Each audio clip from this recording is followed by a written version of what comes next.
Hello dear students, क्या हाल चाल, कैसे हैं आप सभी लोग। मैं नीतीश शर्मा, आपका केमिस्ट्री एजुकेटर। स्वागत है आप सभी का हमारे खूबसूरत चैनल अनअकैडमी जीत पर। And this is lecture number 4 of your very important chapter atomic structure, जो कि आपके एग्जामिनेशन पॉइंट ऑफ व्यू से काफी जरूरी है।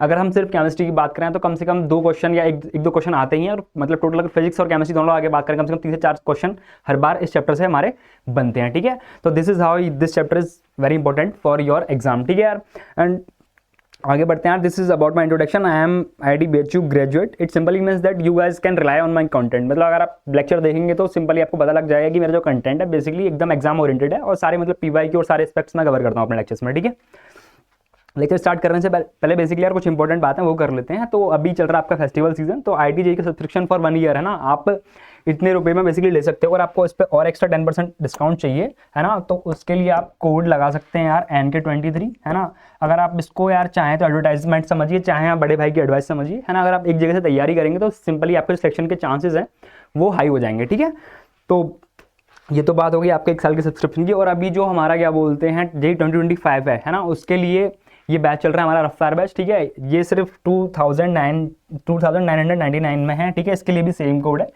और इसमें क्या बोलते हैं, तुमको क्या क्या मिलेगा, 180 प्लस लाइव सेक्शन मिलेंगे, उसके बाद तुम्हारे लाइव डाउट सॉल्विंग सेशंस और 10 मॉक टेस्ट। ठीक है, तो ये सारी चीज़ें मिलेंगी। अगर आप अपनी JEE प्रिपरेशन 2025 को और बूस्ट करना चाहते हैं तो यार आप जाके एकदम जरूर चेकआउट करिए इसको हमारे ऐप पे। ठीक है, तो अब करते हैं यार बेसिकली हम हमारा लेक्चर स्टार्ट। ठीक है, तो फोटो इलेक्ट्रिक इफेक्ट बेसिकली है ना, फोटो इलेक्ट्रिक इफेक्ट अगर हम प्रैक्टिकली बात करें है ना, तो फोटो इलेक्ट्रिक इफेक्ट आप एग्जांपल देखोगे। इसका एग्जांपल ये जो हमारा सोलर एनर्जी है ना, वो सारी मतलब इस फोटो इलेक्ट्रिक इफेक्ट पे ही बेस्ड है। ठीक है, तो ये तो हो गया मतलब हमारा प्रैक्टिकल इसका यूज क्या है। ठीक है, उससे पहले यार हम जो चैप्टर में हम पढ़ रहे थे, ठीक है, इसका जो कॉन्टेक्स्ट हम पीछे से ले लेते हैं कि हम इस चैप्टर को, हम बेसिकली इस टॉपिक को क्यों पढ़ रहे हैं। ठीक है, तो देखो इस सबसे पहले हमने मतलब कुछ 1-2 लेक्चर पीछे जाए तो हमने पढ़ी थी हमारी क्या बोलते हैं वेव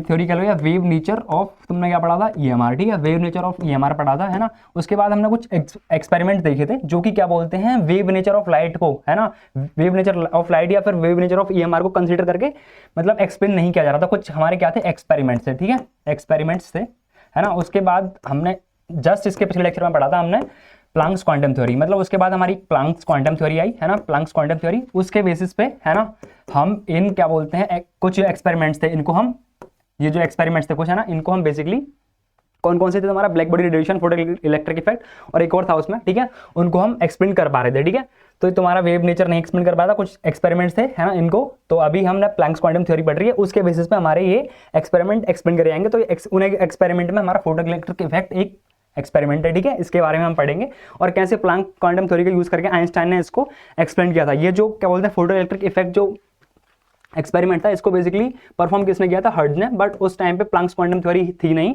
है ना, तो इसलिए हर्ट्ज इसका एक्सप्लेनेशन नहीं दे पाए थे। इसलिए इसका सारा क्रेडिट किसको जाता है, आइंस्टाइन को जाता है। ठीक है, तो पहले हम लोग क्या पढ़ेंगे, एक्सपेरिमेंट पढ़ेंगे, उसके बाद कैसे आइंस्टाइन ने इसको एक्सप्लेन किया प्लैंक्स क्वांटम थ्योरी को यूज करके वो पढ़ेंगे, और फिर न्यूमेरिकल्स देखेंगे। ठीक है यार, तो चलिए स्टार्ट करते हैं हम अपना फोटो इलेक्ट्रिक इफेक्ट। ठीक है, तो फोटो इलेक्ट्रिक इफेक्ट बेसिकली हमारा क्या है, when a metal surface is exposed to a beam of light है ना, then electrons are ejected from the metal surface. Simple सी बात यह है कि जब हम एक किसी मेटल सरफेस को लाइट से एक्सपोज करते हैं, ठीक है, लाइट में लेके आते हैं, तो उससे इलेक्ट्रॉन इजेक्ट होते हैं। ठीक है, इतनी आप सिंपल समझिए अभी। उसके बाद है हमारा these electrons are called photo electrons है ना, and this phenomena is known as PE, मतलब फोटो इलेक्ट्रिक इफेक्ट। ठीक है, सिंपल है ना। अभी हम देखेंगे कि उसका सेटअप क्या था, उसका एक्सपेरिमेंट का एंड ऑल है ना। तो देखो यार ये बेसिकली था तुम्हारा सेटअप फोटो इलेक्ट्रिक इफेक्ट का। ठीक है, ये हमारा क्या है, तुम्हारा मेटल शीट है ना, जिसको हम एक्सपोज कराएंगे किससे, लाइट से है ना। अब ये मान लो तुम्हारी लाइट आ रही है ना, ये लाइट आ रही है ना। अब देखो बेसिकली ये हमारा सर्किट है, और ये सर्किट उस फॉर्म में लगा हुआ है बेसिकली कि ये रिचार्ज हो रहा है। ठीक है, रिचार्ज हो रहा है ना, उस सेटअप में इसका लगा हुआ है ना। ये इसका क्या है, पॉजिटिव एंड, ये इसका नेगेटिव एंड बैटरी का, आपको बेसिक चीज पता होगी ना। ठीक है, ये कौन सा हो गया, फिर हमारा पॉजिटिव साइड हो गई, ये इसकी नेगेटिव साइड हो गई। ठीक है, ये हमारा एमीटर हो गया है ना, जो कि क्या करता है, करंट नापता है। ठीक है, तो अब सीधी सिंपल बात ही है कि जब इस पर लाइट पड़ेगी तो इससे क्या होता है यार, इलेक्ट्रॉन हमारे निकलते हैं है ना। और क्योंकि ये पॉजिटिव साइड है और ये नेगेटिव साइड है बेसिकली, मतलब पोटेंशियल डिफरेंस की वजह से है ना, यहाँ पे इलेक्ट्रिक फील्ड है ना। तो अगर ये पॉजिटिव है तो इलेक्ट्रॉन बेसिकली क्या करेगा, इसकी तरफ एजेक्ट करेगा है ना, मतलब इसकी तरफ बढ़ेगा। ठीक है, पॉजिटिव पोल की तरफ है ना। उससे क्या होगा कि इलेक्ट्रॉन हमारे इसमें फ्लो करेंगे। ठीक है, और इनको हम क्या बोलते हैं यार, फोटो इलेक्ट्रॉन्स है ना, फोटो इलेक्ट्रॉन्स बोलते हैं। ठीक है, फोटो इलेक्ट्रॉन्स बोलते हैं। जब इलेक्ट्रॉन इधर मूव हमारा कर रहा है ना, इलेक्ट्रॉन, तो जो करंट होगा वो सर्किट में किधर फ्लो करेगा, इलेक्ट्रॉन के फ्लो के अपोजिट, ठीक है। तो ये क्या हो गया हमारा I, ठीक है, और ये फ्लो इधर करेगा, इसको हम बोलते हैं, क्या बोलते हैं, फोटो करंट, ठीक है, फोटो करंट। तो ये तो था यार हमारा क्या बोलते हैं सारा का सारा, और ये क्या बोलते हैं, तो मैं इसको बोलेंगे कलेक्टर प्लेट बोल दो, ठीक है, कलेक्टर प्लेट, है ना, इसको कलेक्टर प्लेट बोलते हैं, बोल क्या तो मतलब बोलते हैं, ठीक है। तो ये था हमारा सेटअप। बेसिकली हम लाइट से मेटल शीट को मतलब सामने ला रहे हैं लाइट के, और लाइट डाल रहे हैं मेटल शीट पर, उसके बाद इलेक्ट्रॉन निकल रहे हैं, है ना, निकल रहे हैं, तो इलेक्ट्रॉन किधर से जाएंगे, सो ऑब्वियसली पॉजिटिव साइड जाएंगे, ठीक है, क्योंकि ये पॉजिटिव टर्मिनल है और इलेक्ट्रॉन फ्लो कर रहे हैं और करंट बह रहा है, इसको हम फोटो इलेक्ट्रॉन बोलते हैं। यही हमारा फोटो इलेक्ट्रिक इफेक्ट, ठीक है। अब ये एक्सपेरिमेंट किसने किया था, तुम्हारा हर्ट्ज ने किया था, ठीक है, हर्ट्ज ने एक्सपेरिमेंट किया था, बट उसको इसमें जो ऑब्जर्वेशन उन्होंने देखे है ना, उनको बेसिकली वो एक्सपेरिमेंट नहीं कर पा रहे थे। क्यों नहीं कर पा रहे थे, क्योंकि जो लाइट का बेसिकली नेचर है जो वेव माना जा रहा था, ठीक है, अब वो एक्सपेरिमेंट नहीं कर पा रहे थे लाइट के वेव नेचर को कंसीडर करते हुए, ठीक है, तो फिर उनको उसका क्रेडिट नहीं मिलता है। तो अब ऑब्जर्वेशन क्या कहते हैं हम वो देख लेते हैं। ऑब्जर्वेशन बेसिकली हमारा क्या था कि there is no time lag between striking of light and ejection of electron. मतलब जैसे इन्होंने मतलब एक्सपेरिमेंट को बहुत बार किया होगा, तो उन्होंने एक चीज़ ऑब्जर्व करी कि लाइट के पड़ने और इलेक्ट्रॉन के निकलने में कोई मतलब टाइम लैग नहीं है, तुरंत लाइट पड़ रही है और तुरंत इलेक्ट्रॉन निकल जा रहा है, ठीक है। और सेकंड पॉइंट इसमें इन्होंने क्या ऑब्जर्व किया कि as intensity of incident light increase the magnitude of photo current increase. मतलब जैसे ही हम लाइट की इंटेंसिटी बढ़ाते हैं, मतलब लाइट की इंटेंसिटी मतलब चमक, जैसे आपने देखा होगा घर में हमारे बल्ब होता है, ठीक है, अगर कम वोल्टेज आती है तो वो कम धीरे चलता है बेसिकली, है ना, और ज़्यादा वोल्टेज आती है तो वो तेज चलता है, ठीक है, मतलब ज़्यादा ब्राइटनेस करता है। ऐसा तो नहीं है कि लाइट का कलर बदल जाता है वोल्टेज के कम ज़्यादा होने से, बेसिकली क्या होता है बस उसकी इंटेंसिटी यानी कि चमक बदल जाती है, ठीक है। तो यही हो रहा था कि अगर हम इंटेंसिटी ऑफ लाइट बढ़ा रहे हैं तो magnitude of photo current increase हो रहा है, ठीक है। ये सेकंड पॉइंट इन्होंने ऑब्जर्व किया। और अगला क्या था कि for each metal there is a certain minimum frequency of light is required, means light having lesser than that frequency can not eject electron, ठीक है। मतलब कि किसी एक पर्टिकुलर मेटल से हमको अगर इलेक्ट्रॉन निकलवाना है ना, तो उसके लिए कुछ एक मतलब एक सर्टेन फ्रीक्वेंसी चाहिए कि उससे ज़्यादा फ्रीक्वेंसी होगी तो निकल ही जाएगा इलेक्ट्रॉन, बट उससे कम होगी तो नहीं नहीं निकलेगा। बट ये सारी ऑब्जर्वेशन वो मतलब कर तो रहे थे, बट वो एक्सपेरिमेंट नहीं कर पा रहे थे यार ऐसा हो क्यों रहा है ना, उनके पास इस चीज़ का कोई आंसर नहीं था, है ना। और इसमें फोर्थ पॉइंट है हमारा, फोर्थ पॉइंट है कि as frequency of incident light increases the kinetic energy of electron in the tube increases but no change in photo current, ठीक है। इसका मतलब ये है कि जैसे ही वो, एक सेकेंड यार, हाँ, कि जैसे ही वो लाइट की क्या बोलते हैं, जैसे ही जो इंसिडेंट लाइट है इसकी फ्रीक्वेंसी बढ़ा रहे थे, है ना, जैसे ही इसकी फ्रीक्वेंसी बढ़ा रहे थे तो बेसिकली जो इलेक्ट्रॉन्स की काइनेटिक एनर्जी बढ़ जा रही थी, बट जो फोटो इलेक्ट्रॉन है इस पर कोई फर्क नहीं पड़ रहा था। बेसिकली क्या होता है जब यहाँ से अगर हम फ्रीक्वेंसी की ज़्यादा फ्रीक्वेंसी की लाइट डालेंगे तो काइनेटिक एनर्जी तो बढ़ेगी, मतलब यहाँ से लेकर यहाँ तक स्पीड बढ़ेगी बेसिकली जितनी हम फ्रीक्वेंसी बढ़ाएंगे। बट जो हमारी कलेक्टर प्लेट का फंक्शन बेसिकली क्या होता है कि जो इलेक्ट्रॉन्स आ रहे हैं मतलब डिफरेंट स्पीड से, है ना, डिफरेंट वेलोसिटी से, उन सबकी वेलोसिटी को कांस्टेंट कर देता है, ठीक है। कलेक्टर प्लेट का फंक्शन ही यही होता है, ठीक है। अब देखो हाँ, ऑब्जर्वेशन लास्ट वाला हो गया कि as frequency of incident light increases the kinetic energy of the electron in the tube increases but no change in photo current, ठीक है। तो ये सारे थे ऑब्जर्वेशन, ठीक है। अब इनको हर्ट्ज एक्सप्लेन नहीं कर पाए, उन्होंने ऑब्जर्व तो कर लिया है ना, अब इसको एक्सप्लेन किसने किया, आइंस्टाइन ने। और किस थ्योरी के बेसिस पे एक्सप्लेन किया, जो क्वांटम प्लैंक्स क्वांटम थ्योरी है ना, कि मतलब लाइट का बेसिकली वेव नेचर नहीं होता है, पार्टिकल नेचर होता है, जो मैंने पिछले लेक्चर में पढ़ाया था, ठीक है। अगर तुमको और डेप्थ में ये लेक्चर समझना है तो पिछला लेक्चर जाकर जरूर देख लो, ठीक है। तो देखो एक्सप्लेनेशन क्या दिया आइंस्टीन ने इन सारे जो ऑब्जर्वेशन थे इनके लिए, ठीक है। पहला क्या था कि Einstein explain these observation with the help of quantum theory, Planck's quantum theory actually, ठीक है। तो पहला पॉइंट हम ध्यान रखेंगे, है ना। अब देखो इसमें एक इंपॉर्टेंट चीज़ और हम आगे पढ़ेंगे, है ना, बेसिकली मैं तुमको बताऊंगा अभी, रुको, है ना। और सेकंड ऑब्जर्वेशन इनका ये था कि electron present in the metal required a certain minimum energy to get free from the electrons, है ना, from the electrostatic attraction. Electrostatic attraction मतलब क्या हुआ, इलेक्ट्रॉन बेसिकली जब एक एलिमेंट में किस अट्रैक्शन से हेल्ड होता है, पॉजिटिव चार्ज जो न्यूक्लियस पे होता है उसमें और इलेक्ट्रॉन में, ठीक है। तो पॉजिटिव नेगेटिव चार्ज के अट्रैक्शन को हम क्या बोलते हैं, इलेक्ट्रोस्टैटिक अट्रैक्शन, ठीक है। तो electrons present in the metal required a certain minimum energy to get free from the electrostatic attraction of the nucleus, ठीक है। ये जनरल पॉइंट है ना, व्हाट इज दिस, है ना, ठीक है, ये हो गया। अब इसमें थर्ड पॉइंट यार कि the beam of light can be considered as a stream of energy carrying massless particles, photons, है ना। ये जो चीज़ हमने बेसिकली तुम्हारे प्लैंक्स क्वांटम थ्योरी में भी पढ़ी थी, तो वही बात इन्होंने बोली, है ना। और अगला इसमें है कि when a photon having sufficient energy strikes with in a when a photons having sufficient energy strikes with an electron in the metal, it transfer its energy instantaneously to the electron and simultaneously the electrons come out from the surface of metal. ठीक है, उसमें जो point था कि time lag नहीं हो रहा, तो उसका मेजर एक्सप्लेनेशन इस पॉइंट में है कि जैसे ही मतलब लाइट आएगी, है ना, वैसे ही इलेक्ट्रॉन पे मतलब वो पड़ेगी और तुरंत इलेक्ट्रॉन निकल जाएगा। मतलब लाइट को आने में कोई पेपर वर्क नहीं करना और इलेक्ट्रॉन को जाने में कोई पेपर वर्क नहीं करना, ये बस चीज़ इन्होंने बोली थी। ठीक है, ऐसे, है ना। और देखो इसमें अगला एक्सप्लेनेशन है कि for ejection of one electron only one photon is required, है ना। If electron absorb photon of more energy then remaining energy become its kinetic energy after ejection. ठीक है, मतलब कि बेसिकली एनर्जी कंजर्वेशन की बात की जा रही है। ठीक है, उससे पहले एक चीज देखेंगे हम छोटी सी। सपोज क्या बोलते हैं हमारा कि ये है हमारा इलेक्ट्रॉन, ठीक है, सॉरी ये है हमारी मेटल, है ना, इसमें ये इलेक्ट्रॉन है ना, ये न्यूक्लियस से इसके अट्रैक्शन से है इसमें। अब यहाँ पे लाइट पड़ रही है, हम लाइट का वेव नेचर कंसीडर करते हैं, है ना। तो मतलब क्या हुआ कि कंटिन्यूस ट्रांसफर ऑफ एनर्जी हो रहा है ना, कंटिन्यूस ट्रांसफर ऑफ एनर्जी हो रहा है ना। तो मतलब कंटिन्यूस ट्रांसफर ऑफ एनर्जी हो रहा है, तो उससे बेसिकली क्या हुआ कि एनर्जी धीरे धीरे आ रही है और जब एनर्जी सफिशिएंट हो जाएगी इसको निकलने के लिए, तो हमारा बेसिकली इलेक्ट्रॉन निकल जाएगा। बट ऐसा हो नहीं रहा था। क्या था हमारा वहाँ पे, तो टाइम लैग बिल्कुल था ही नहीं। जब उन्होंने मतलब हर ने अपने एक्सपेरिमेंट देखा कि वहाँ पे टाइम लैग था नहीं बिल्कुल। बट अगर हम लाइट के वेव नेचर को कंसीडर करें तो टाइम लैग होना चाहिए, है ना। और साथ ही साथ क्या होना चाहिए कि किसी भी फ्रीक्वेंसी की लाइट से हमारा इलेक्ट्रॉन निकल जाना चाहिए, है ना। बट वो निकलता नहीं है ना। बस क्या फ़र्क पड़ता, मतलब लाइट डिफरेंट लाइट से हम यूज़ करते तो बेसिकली टाइम ज़्यादा कम होता, इतना ही फर्क पड़ता ना। बट ऐसा होता नहीं है, इसलिए मतलब जो हमारा पार्टिकल नेचर है उसकी मदद से ये एक्सप्लेन किया गया। ठीक है, और बाकी आगे के जो एक्सपेरिमेंट मतलब एक्सप्लेनेशन इसमें एक दो पॉइंट का बचा है वो हम आगे देखेंगे मतलब लेक्चर में। ठीक है, तो बेसिकली किसका एक्सप्लेनेशन मिल गया हमको, टाइम लैग वाला मिल गया, है ना।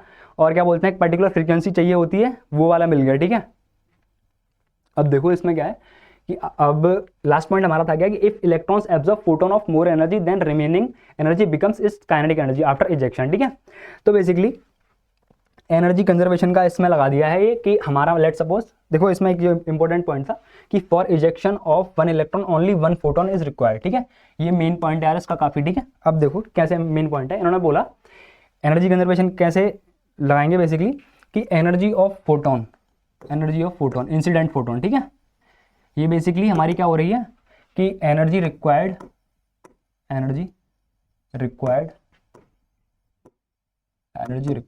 For ejection of electron plus kinetic energy of electron, है ना। और इसको हम लिखते कैसे, काइनेटिक एनर्जी मैक्स। ठीक है, अभी मैक्स ही क्यों लिखी है, बेसिकली हम यहाँ पे कंसीडर कर रहे हैं कि इलेक्ट्रॉन जो होगा हमारा सरफेस वाला इलेक्ट्रॉन निकल रहा है। ठीक है, हम उसकी बात नहीं कर रहे। बेसिकली क्या होगा अगर इलेक्ट्रॉन हमारा डेप्थ में होगा, मतलब एक कोई चीज़ है मेटल है, तो ऐसा तो नहीं होता ना कि सिंगल शीट है ना, उसके नीचे भी इलेक्ट्रॉन होते हैं। ठीक है, तो हम यहाँ पे बात कर रहे हैं काइनेटिक एनर्जी मैक्स मतलब सबसे सरफेस वाले इलेक्ट्रॉन की। ठीक है, अगर इलेक्ट्रॉन नीचे होगा तो उसको कुछ एनर्जी ऊपर आने में भी लगेगी। ठीक है, उसकी बात मतलब बेसिकली यहाँ पे हमारे सिलेबस में नहीं है, वो तुम ग्रेजुएशन में आगे पढ़ोगे। ठीक है, तो ये हो गया तुम्हारा, है ना। अब इसको हम शॉर्ट में ऐसे लिख सकते हैं कि energy of photon equal to तुम्हारा फाई, है ना, प्लस तुम्हारा काइनेटिक एनर्जी मैक्स। ठीक है, काइनेटिक एनर्जी मैक्स, इस चीज को तुम अच्छे से ध्यान रखोगे, इसका ही यूज तुम आगे इस टॉपिक में काफी ज्यादा करने वाले हो। ठीक है, अब देखो ये फाई बेसिकली क्या है तुम्हारा, इसको बोलते हैं हम वर्क फंक्शन ऑफ मेटल, है ना, वर्क फंक्शन मेटल। और ये है क्या मतलब बेसिकली कि minimum energy required for an electron to come out from the metal. ठीक है, इसको बोलते हैं हम वर्क फंक्शन। ठीक है, और ये हर मेटल के लिए कांस्टेंट होता है। ठीक है, कांस्टेंट फॉर अ मेटल, है ना, और अलग अलग मेटल के लिए अलग अलग होगा। ठीक है, कांस्टेंट फॉर अ मेटल। ठीक है, फाई इसको बोलते हैं वर्क फंक्शन, है ना। इतना हो गया। ठीक है, अब देखो इसके आगे की बात ये है, इसके आगे की एक सेकेंड, है ना, इसके आगे की बात ये है कि जो हमारा क्या बोलते हैं पाई है वर्क फंक्शन। ठीक है, ये अगर हमारा ज़्यादा है किससे, एनर्जी ऑफ फोटोन से, है ना, एनर्जी ऑफ फोटोन से अगर ज़्यादा है तो क्या होगा हमारा, नो इजेक्शन ऑफ इलेक्ट्रॉन, है ना। जब भाई जो वर्क फंक्शन है वो बेसिकली एनर्जी ऑफ फोटोन से ज़्यादा है, तो फोटोन से उतनी एनर्जी दे ही नहीं पा रहा उसको, जितनी एनर्जी क्या बोलते हैं इलेक्ट्रॉन को निकलने के लिए चाहिए, है ना। तो नो इजेक्शन ऑफ इलेक्ट्रॉन, अगर हमारा जो फाई है वर्क फंक्शन ये इक्वल है हमारे किसके, एनर्जी ऑफ फोटोन के। ठीक है, तो यहाँ पे क्या होगा, इजेक्शन ऑफ इलेक्ट्रॉन तो होगा, है ना, इजेक्शन ऑफ इलेक्ट्रॉन तो होगा, है ना। बट जो काइनेटिक एनर्जी होगी इलेक्ट्रॉन की वो क्या होगी हमारी, जीरो होगी, है ना, कि बस उसको उतनी एनर्जी मिल पाई जितनी उसको न्यूक्लियस के अट्रैक्शन से निकलने के लिए चाहिए थी, है ना। अब उस पर कोई काइनेटिक एनर्जी नहीं है ना। और हमारा तीसरा क्या है कि ये जो हमारा फाई है ना, ये अगर हमारा लेस देन है किससे, एनर्जी ऑफ प्रोटॉन से, या फिर एनर्जी ऑफ प्रोटॉन अगर ज़्यादा है फाई से, तो यहाँ पे क्या होगा हमारा इजेक्शन भी होगा भैया, इजेक्शन ऑफ इलेक्ट्रॉन, है ना, ejection of electron plus kinetic energy हमारी क्या हो जाएगी, काइनेटिक एनर्जी हमारी नॉन जीरो। नॉन जीरो का मतलब नेगेटिव नहीं होगी, काइनेटिक एनर्जी बेसिकली पॉजिटिव होती है, मतलब जीरो से ज़्यादा होगी, ठीक है। Kinetic energy does not equal to zero, ठीक है। ये चीज़ हमारी बेसिकली हम याद रखेंगे, है ना। तो गाइस में नेक्स्ट चीज जो हमारी है वो है तुम्हारा थ्रेशोल्ड फ्रीक्वेंसी, ठीक है। तो थ्रेशोल्ड फ्रीक्वेंसी को हम ऐसे समझेंगे, लेट सपोज क्या बोलते हैं यार, एनर्जी ऑफ फोटोन जो हमारी है ना, अगर हमको इलेक्ट्रॉन निकालना है, ठीक है, किससे, मेटल सरफेस से, तो energy of photon must be greater than equal to क्या होना चाहिए हमारा फाई, जो कि क्या है हमारा फाई, क्या है हमारा वर्क फंक्शन, ठीक है। तो एनर्जी ऑफ फोटोन हमारा क्या हो गया यार तुम्हारा H upon H into mu, sorry, ठीक है, और it must be equal to, must be greater than equal to phi, ठीक है। तो यहाँ पे तुम्हारा क्या हो जाएगा यार, ये फ्रीक्वेंसी जो है ना, वो हो जाएगी तुम्हारी फाई अपॉन एच, ठीक है, फाई अपॉन एच, ठीक है। तो जो मिनिमम फ्रीक्वेंसी होगी जिसके लिए हमारा इलेक्ट्रॉन निकल जाएगा वो क्या हो जाएगी हमारी म्यू नॉट, है ना, और वो मस्ट बी इक्वल टू क्या होना चाहिए हमारा फाई अपॉन एच, ठीक है। अब यहाँ पे एक चीज देख रहे होगे आप कि एच क्या है हमारा, कांस्टेंट है, एच हमारा क्या है, कांस्टेंट, ठीक है, एच हमारा क्या है, कांस्टेंट, है ना, और फाई क्या है हमारा वर्क फंक्शन, जो कि डिपेंड करता है मेटल पे, है ना। तो हमारी जो ये है म्यू नॉट फ्रीक्वेंसी, मतलब कौन सी, थ्रेशोल्ड फ्रीक्वेंसी, ये भी क्या किस पे डिपेंड करेगी हमारी, मेटल पे डिपेंड करेगी। मेटल पे डिपेंड करेगी तो ये किसकी प्रॉपर्टी हुई यार, मेटल की, ठीक है, मेटल की प्रॉपर्टी हुई ना। इसमें देखो तुम आगे है ये कि लेट सपोज के जो हमारा म्यू है ये है न्यू, ठीक है, नॉर्मल वाला, ये हमारा क्या है फ्रीक्वेंसी, बेसिकली क्या है लाइट की, इंसिडेंट लाइट की, ठीक है, इंसिडेंट लाइट, है ना, इंसिडेंट लाइट, और न्यू नॉट बेसिकली हमारा क्या है, थ्रेशोल्ड फ्रीक्वेंसी है, थ्रेशोल्ड फ्रीक्वेंसी, ठीक है। तो यार तुम क्या ऐसा लिख सकते हो कि अगर हमारी म्यू जो है greater than equal to mu not है, ग्रेटर देन इक्वल टू नहीं, सिर्फ ग्रेटर देन लिखेंगे हम यहाँ पे, एक सेकंड, म्यू जो है अगर हमारी ग्रेटर देन है म्यू नॉट, है ना, तो हमारा इजेक्शन ऑफ इलेक्ट्रॉन होगा, इजेक्शन ऑफ इलेक्ट्रॉन भी होगा, और क्या बोलते हैं kinetic energy must not be equal to zero, ठीक है, ये भी होगा। अगर हमारा म्यू जो है ये इक्वल टू है किसके, म्यू नॉट के, तो इजेक्शन ऑफ इलेक्ट्रॉन तो होगा बट काइनेटिक एनर्जी हमारी क्या होगी, जीरो होगी। सिमिलरली अगर हमारा ये म्यू है, अगर ये लेस देन है किसके, म्यू नॉट के, तो हमारा क्या होगा यार, ejection of electron, no ejection. साथ ही साथ हमारा क्या होगा, काइनेटिक एनर्जी की तो हम बात ही नहीं करेंगे जब इलेक्ट्रॉन ही नहीं निकल रहा, ठीक है। तो ये चीज़ हो गई। अब इसको तुम नोट कर लेना बेसिकली, है ना। अब इसमें एक दो चीज़ें हो रहा है, तुम इसको ऐसे अगर देखो, तुम इसको ऐसे लिख सकते हो, जो इक्वेशन हम इतनी देर से पढ़ रहे हैं उसको, काइनेटिक एनर्जी मैक्स बेसिकली तुम्हारा क्या हो जाएगा, एच म्यू, है ना, माइनस तुम्हारा फाई, माइनस फाई, ठीक है। अब देखो यार ये तो क्या है तुम्हारा कांस्टेंट है, ये तो तुम्हारा क्या है, कांस्टेंट है, ये क्या है तुम्हारा कांस्टेंट, ठीक है। अगर मैं क्या बोलते हैं यहाँ पे एच, और तुम्हारा एच भी कांस्टेंट है, ठीक है। अगर इंसिडेंट लाइट की अगर फ्रीक्वेंसी बढ़ाई जाए, म्यू अगर ये बढ़ाई जाए, है ना, तो क्या यार काइनेटिक एनर्जी बेसिकली बढ़ेगी कि नहीं बढ़ेगी, काइनेटिक एनर्जी हमारी भी बढ़ेगी, ठीक है। तो वही जो उसमें पॉइंट था कि हम बेसिकली फ्रीक्वेंसी की, लाइट की जब फ्रीक्वेंसी बढ़ा रहे हैं, जो बेसिकली हमारा जो हर्ट्ज के ऑब्जर्वेशन में एक ऑब्जर्वेशन ये था कि काइनेटिक एनर्जी बढ़ती है अगर हम फ्रीक्वेंसी ऑफ लाइट बढ़ाते हैं तो, ठीक है। तो ये उसका एक्सप्लेनेशन हो गया, ठीक है। तो अब तुम्हारे मोस्टली सारे पॉइंट थे, उसका सबका एक्सप्लेनेशन इसमें कवर हो चुका है ना। बस हमारा क्या बचा है, इंटेंसिटी वाला पार्ट बचा है, वो बेसिकली अभी काफी सारा बचा है इस टॉपिक में, मतलब इस टॉपिक में वो हम सब आगे बढ़ेंगे इंटेंसिटी के बारे में, ठीक है। तो अभी हमने जो सारे पॉइंट थे वो सारे अभी तक डिस्कस कर लिए हैं, ठीक है। इसमें अगली चीज है यार तुम्हारी क्या, थ्रेशोल्ड वेवलेंथ, ठीक है। तो wavelength corresponding to what, threshold frequency क्या हो जाएगी हमारी, थ्रेशोल्ड वेवलेंथ, ठीक है। अब देखो तुम्हारा यार क्या होता है, ये सी मतलब स्पीड ऑफ वेव तुम्हारा क्या होता है, लैम्डा इंटू म्यू होता है, ठीक है, लैम्डा इंटू म्यू होता है। तो तुम्हारा फ्रीक्वेंसी बेसिकली क्या हो गया, सी बाई लैम्डा हो गया, ठीक है। तो ये दोनों बेसिकली क्या है, एक दूसरे के इनवर्सली प्रोपोर्शनल है, ठीक है। तो म्यू नॉट के लिए मैं ऐसे लिख सकता हूँ सी बाई लैम्डा नॉट, ठीक है, सी बाई लैम्डा नॉट, है ना। अच्छा तुमको ये चीज़ तो पता ही है, पिछले लेक्चर में मैंने तुमको पढ़ाई है कि बेसिकली फ्रीक्वेंसी ज़्यादा होगी तो एनर्जी ज़्यादा होगी वेव की, और लैम्डा बेसिकली ज़्यादा होगा तो एनर्जी क्या होगी हमारी, कम होगी, ठीक है। तो यहाँ पे बेसिकली हमारा क्या आता है, मैक्सिमम वेवलेंथ, वहाँ पे क्या आता है हमारा मिनिमम फ्रीक्वेंसी, ठीक है। मिनिमम फ्रीक्वेंसी मतलब उससे ऊपर वाली फ्रीक्वेंसी के लिए तो इलेक्ट्रॉन निकल ही जाएगा, है ना। और वेवलेंथ मैक्सिमम मतलब कि उससे ऊपर वाली वेवलेंथ के लिए हमारा इलेक्ट्रॉन निकलेगा नहीं, क्योंकि एनर्जी फिर कम हो जाएगी, है ना, फ्रीक्वेंसी की, ठीक है। इतनी बात आई हो आपको समझ में आई होगी, ठीक है। तो ये तो हमारी होगी यार बेसिकली थ्योरी की बात, पूरी फोटो इलेक्ट्रिक इफेक्ट की जो भी थ्योरी है। उसके बाद तुम्हारे क्वेश्चंस पे बेसिकली हम डिस्कशन कर लेते हैं, ठीक है। तो किस प्रकार के इस पे क्वेश्चन पूछे जाते हैं, है ना। आप देखो अभी तो पहला क्वेश्चन है बेसिकली थ्रेशोल्ड वेवलेंथ वाला पार्ट खत्म हो गया, ठीक है। तो क्वेश्चन है पहला कि the work function of some metals is listed below, है ना। The number of metals which will show photo electric effect when light of 300 nanometre wavelength falls on the metal is, ठीक है। तो देखो बेसिकली हमारा इसने फोटोन जो है ना, फोटोन जो है उसकी जो EMR होगी उसका क्या बोलते हैं, ये दे रखा है लैम्डा, जो कि कितना दे रखा है 300 नैनोमीटर, ठीक है। लैम्डा, फोटोन का लैम्डा, ठीक है। तो यार ये हो गया तुम्हारा, फोटोन की एनर्जी निकाल लो तुम, फोटोन की एनर्जी आ जाएगी तुम्हारी, energy of photon equal to hc by lambda, है ना। इसको हम कौन से फॉर्मूले से निकाल लेंगे, तुम्हारा 1240 बाई लैम्डा इन नैनोमीटर, वो जो कि हमारा क्या हो गया 300, ठीक है। तो इसको काट दो इससे, है ना। ये आ जाएगा तुम्हारा 3 से काटेंगे 4,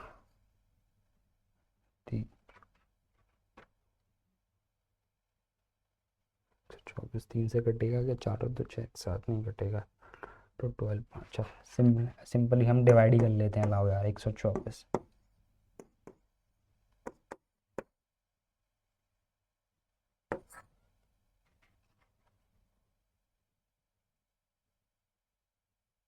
तीन एक कम 3, है ना।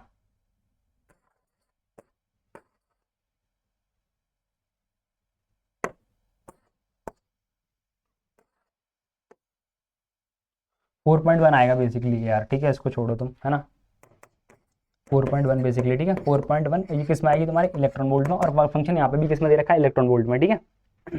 अब देखो कि जिस जिस मेटल का वर्क फंक्शन हमारा क्या होगा तुम्हारा 4.1 से कम होगा, वो मेटल यहाँ पे इलेक्ट्रॉन निकाल देंगे, जिसमें कौन कौन सा है, एक ये है, एक ये है, एक ये है, एक ये है, और बाकी सबका वर्क फंक्शन बेसिकली जो हमारी 4.1 फोटोन की एनर्जी है, ठीक है, इससे ज़्यादा है, तो ये सारे मेटल हमारे फोटो इलेक्ट्रिक इफेक्ट शो नहीं करेंगे, ठीक है। तो पहला क्वेश्चन तो ये हो गया, है ना। इस प्रकार के क्वेश्चन बनते हैं, है ना। और दूसरा हम देखेंगे इसमें कि if lambda node and lambda be the threshold wavelength and wavelength of incident light, है ना, the velocity of photo electron ejected from the metal surface is, ठीक है। तो देखो हम सॉरी यार क्वेश्चन टर्न हो गया, ठीक है। तो इसमें देखो हम क्वेश्चन क्या पढ़ते हैं हमारा कि energy of photon equal to तुम्हारा क्या है 5 प्लस काइनेटिक एनर्जी, ठीक है, काइनेटिक एनर्जी। तो देखो एनर्जी ऑफ फोटोन हमारी क्या हो जाएगी hc बाई लैम्डा, ठीक है। और इसकी क्या हो जाएगी, वर्क फंक्शन को हम कैसे लिख सकते हैं hc बाई लैम्डा नॉट, ठीक है। और काइनेटिक एनर्जी हमारी क्या होगी हाफ एम बी स्क्वायर, है ना, इलेक्ट्रॉन की, है ना।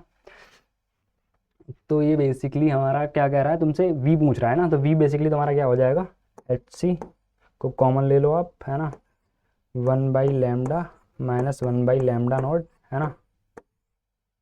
और तुम्हारा इसकी आगे तुम्हारा हाफ एम बी स्क्वायर के बराबर, है ना। यहाँ से तुम इसको सॉल्व करोगे तो 2 पर नीचे m root under lambda note, हाँ इसको बेसिकली तुम सॉल्व करोगे यार v को, है ना। तो तुम्हारा आ जाएगा ये root under 2hc by m, है ना, lambda naught minus lambda divide by lambda naught into lambda, है ना। ये तो बेसिक कैलकुलेशन कर लोगे ना, यहाँ से 2 ले जाके m डिवाइड करके और रूट अंडर बेसिकली और मैनिपुलेशन करके ये आंसर आएगा, ठीक है। अगला क्वेश्चन है इसमें तुम्हारा electromagnetic radiation having lambda equal to 310 angstrom and subjected to a metal sheet having work function of 12.8 electron volt, है ना। What will be the velocity of photo electrons with maximum kinetic energy, ठीक है। तो ये क्या पूछा है इसमें, what will be the velocity of photo electrons, velocity पूछा है ना। तो देखो तुम्हारा क्या हो गया, ये है तुम्हारी एनर्जी ऑफ फोटोन, है ना, पाई प्लस तुम्हारा क्या लिखेंगे इसको काइनेटिक एनर्जी मैक्स, ठीक है। वर्क फंक्शन कितना है तुम्हारा 12.8, है ना।